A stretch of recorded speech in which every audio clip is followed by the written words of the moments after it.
விருதுநகர் வந்து அவர் பூர்வீகம்டா. அவங்க அப்பா பிறந்தது அருப்போட்டு பக்கத்து ராமானுஜபுரம். அவங்க அம்மா பிறந்தது இங்க விருதுநகர் பக்கத்துல 5 கிலோமீட்டர் இருக்கு கெப்லிங்கம்பட்டின்னு.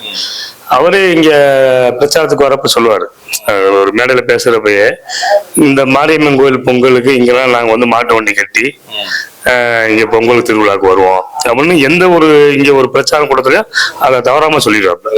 அப்போ விருதுநகர் சொல்லுவாரு. அதான் அவங்க அப்பா பிறந்த கூட அவங்க அம்மா பிறந்த இதுமே மாவட்டமே விருதுநகர் தானே. அப்ப அது மேல ஒரு தனி கவனமே எப்பயுமே அவருக்கு இருக்கும். அவரு கேப்டன் இல்லாத குறை வந்து இளைய கேப்டன் வந்து விஜய பிரபாகரன் அவர் இது பண்றாங்க.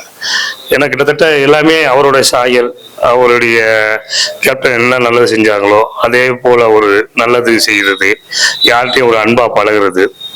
கேப்டன் வந்து எல்லாரும் கோவக்காருன்னு எல்லா பேரும் பொதுமக்கள் மத்தியிலையும் மீடியா மத்தியிலையும் தெரியும்.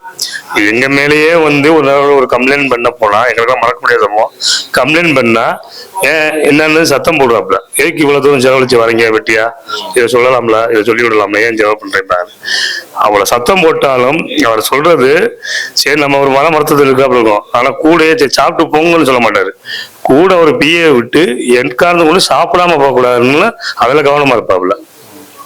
இது பண்ணாலும் அப்பயும் என்ன கோம பேசினாலும் திருப்பி அவர் பேசுறது எப்படின்னா, எங்க நிர்வாகிட்ட பார்த்து செய்யறேன், எதுனாலும் வந்து இது கட்சி எல்லாத்தையும் அரவணைச்சு கொண்டு போகணும், நீங்க சொல்றது எல்லாம் மனசுல இருக்கு, எல்லாம் பார்த்து செய்யறேன், எதுவும் கோமா பேச ஒன்றும் நினைக்கிறேன், சாப்பிடாம போகக்கூடாதுன்னு.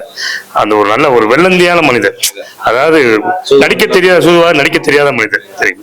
இப்ப அவர் இடத்துல இன்னைக்கு அந்நியார் அவர்கள் இருந்து கட்சி வழி நடத்திட்டு இருக்காங்க. கண்டிப்பா கேப்டன் வழி நடத்துறது அந்நியார் அவர்கள் வழி நடத்துறதுக்கும் ஏதாவது வித்தியாசங்கள் இருக்கா? இல்லாட்டி அவரை போலதான் அவங்களும்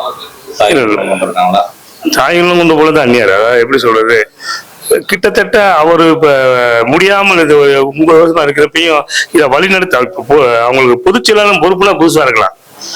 கிட்டத்தட்ட எங்களை நிர்வாகிகளுக்குள்ள ஒரு அரவணைத்து கொண்டு போனது அன்னையா வந்து அந்நியார், அன்னை உருவத்துல கொண்டு போறது அந்நியார் எங்களை அரவணைத்து கொண்டு போனாங்க.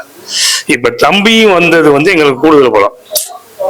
தம்பியும் வந்தது அது எங்கள் விருதுநகர் தொகுதியில நின்னதுல நமக்கு கூடுதல் பலம். எங்க உண்மையிலே என்ன சொல்ல, எண்ணற்ற மகிழ்ச்சி.